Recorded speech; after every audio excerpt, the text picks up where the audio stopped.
I still remember the first moment I saw it. A vision of pure white rising from the horizon, like a mirage suspended between desert and sky. The Sheikh Zayed Grand Mosque. Even from miles away, it didn't look real. It shimmered, reflected in the heat haze, as if carved from light itself. I had seen photos before, everyone has, but nothing prepares you for what it feels like to actually be there. As the car approached Abu Dhabi, the skyline slowly gave way to a vast openness. The mosque appeared suddenly, an ocean of domes and minarets, glowing under the fierce Arabian sun. My camera was ready, but for a few seconds I couldn't lift it. I just watched. The light danced across the marble and I felt small.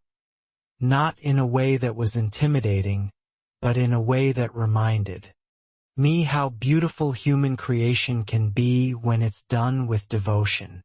The closer we got, the more details began to emerge.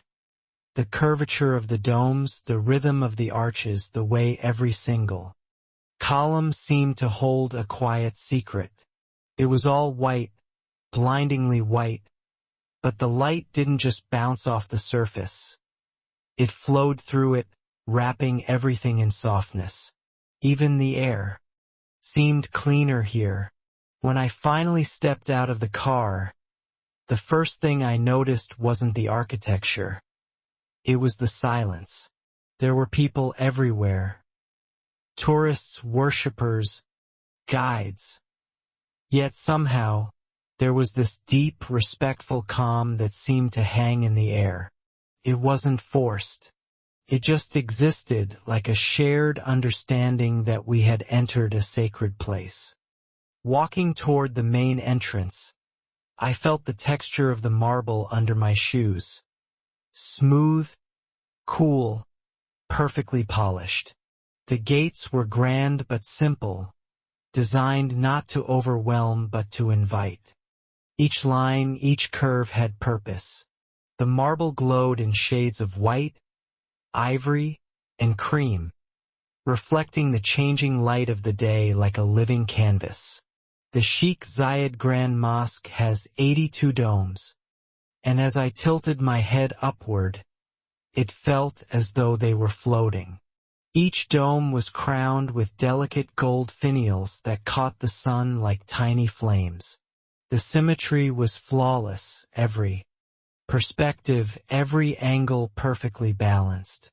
I took a few slow steps and raised my camera to capture the reflection of the domes on the water pools surrounding the courtyard. The water was so still that it looked like glass. Above me, clouds drifted lazily by, mirrored below in perfect harmony. Heaven and earth, side by side. Inside the courtyard, everything opened up. The world felt suddenly wider yet more focused. The floor beneath my feet was covered in intricate floral mosaics, made from precious stones imported from around the world. Amethyst, lapis lazuli, red agate. The designs weren't loud or ornate. They were subtle, flowing like the desert wind. Every flower seemed to bloom out of the marble, its petals gleaming under the sunlight. As I stood there, I realized the mosque was not designed to impress. It was designed to breathe. Light and shadow played across every surface like music. I moved slowly, letting my hand brush against the cold marble. Columns. Each one was inlaid with mother-of-pearl vines, spiraling delicately upward. I tried to count how many there were, but quickly gave up. There are more than 1,000 columns, each unique, yet part of a greater pattern, like people different but unified in purpose. The architecture here isn't just about design. It's about meaning. The 4 minarets represent the 4 schools of Islamic thought. The domes symbolize unity, the oneness of God and the connection between heaven and earth. Even the choice of color, pure white, was intentional, representing peace and humility. Every decision was made with reverence. I lifted my camera for a drone shot, the perfect top view, capturing the vast geometry of domes and courtyards. From above, it looks like a starburst of white light against the sand. The symmetry is almost divine. The shot lasted only a few seconds, but it felt eternal, as if the camera had frozen a heartbeat of the city itself. Stepping inside the main prayer hall, everything changed. The temperature dropped, the sounds softened. It was like entering another world, one where time moved slower. The first thing that caught my eye was the chandelier.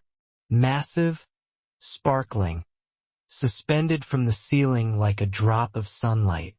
It was made from millions of Swarovski crystals, each facet catching light, refracting it into 1,000 tiny rainbows.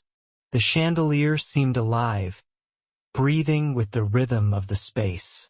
Beneath it lay the largest hand-woven carpet in the world, soft, intricate, covering the entire hall in patterns that looked almost infinite. It took over 1,000 artisans to create it, each thread woven with care and precision. I knelt down for a moment, touched the fabric gently, and thought about the hands that made it, the hours, the patience, the devotion. This wasn't just art. It was prayer made visible.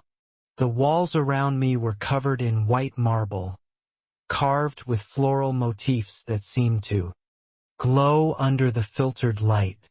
The windows were tinted in subtle blues and greens, allowing the sun to enter in soft rays, scattering like divine dust. Every few seconds, a beam of light would shift, illuminating a new pattern, a new color. I found myself chasing the light with my camera, trying to catch that perfect moment when everything aligned. The light, the reflection, the silence. But the truth is, the most powerful moment was when I stopped filming altogether. I just stood there. The stillness was overwhelming.